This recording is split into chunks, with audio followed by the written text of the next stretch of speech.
I'm Gary Witt, and I'd like to tell you a story that will illustrate how marketing psychology helps to seduce customers in a way that they're really not even aware of. Here's the story.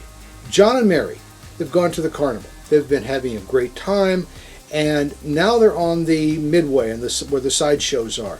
And as they're walking along, they see this big tent over here, and the tent has got a picture of a giant rat on it, just enormous.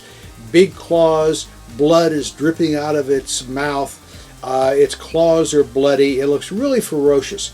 And next to the rat, the picture of the rat, there's a Carnival Barker, and the Carnival Barker is saying, hurry, hurry, hurry, step right up, see the giant rat of Sumatra. You'll be thrilled, you'll be amazed, you might even faint dead away. John looks at Mary, Mary looks at John. John smiles, Mary smiles. John reaches into his wallet and takes out a $5 bill and holds it up to the Carnival Barker.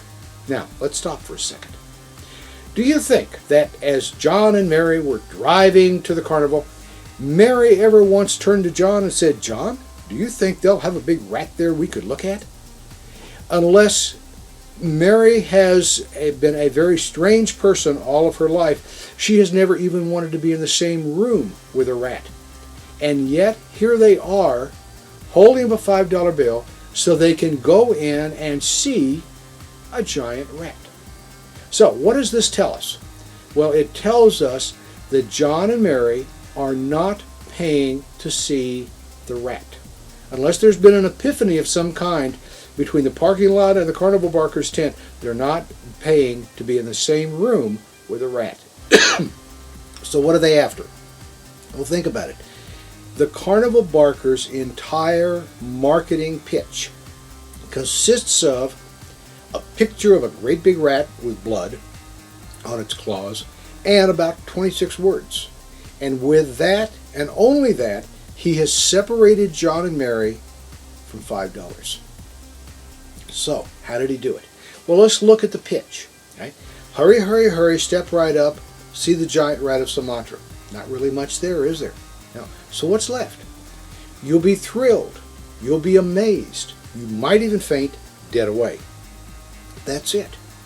So, if John and Mary are not buying the rat, which we know they're not because the first rule of marketing psychology is people do not want what you're selling. They want to buy satisfactions. And what are the satisfactions that the Carnival Barker is offering? You'll be thrilled, an emotion. You'll be amazed, an emotion. You might even faint dead away. Now the last is for John. Because John, after they've seen the big rat, he can say, well, that ain't such a big rat. I've seen bigger rats than that. And then John can feel manly. The Carnival Barker has used one of the oldest games in the world. He has sold John and Mary on emotions.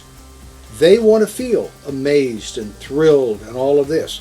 The Carnival Barker has promised to sell it to them. So what's the role of the rat? The role of the rat is to create those emotions once they have gone in the tent. Now ask yourself this. If the picture on the front had been a little mouse with, or a little rat with some cheese eating it like this, would they have gone in? No, of course not. If the Carnival Barker had said, come in and look at this big rat, they wouldn't have gone in. What works is the combination of the big rat and the promise of feeling afraid, of feeling terrified, and things like that in a controlled situation. That is how John and Mary were seduced. They were promised an anticipated satisfaction, and that anticipated satisfaction was to feel thrilled or amazed or whatever it was. Okay? That's what they were buying. They were not buying the rat. The rat is nothing more than the springboard to allow them to feel the emotions that they want to buy. Right? So, when John and Mary go in, if the rat is even remotely similar to this, they are going to feel afraid, they're going to feel amazed, and then they're going to feel like they got their money's worth. Now, what were they buying? They were buying their own emotions. Now, that's a good deal. Give me $5 and I'll sell you your own emotions. And yet, we do this all the time, don't we? Look at horror movies. It's exactly the same thing. They're never going to win Academy Awards, but as a vehicle for selling you emotions that you want to feel, they're perfect. Right? Same thing with romantic movies or action-adventure movies, things like that. We buy our own emotions a lot, and that's a satisfaction we're willing to pay for.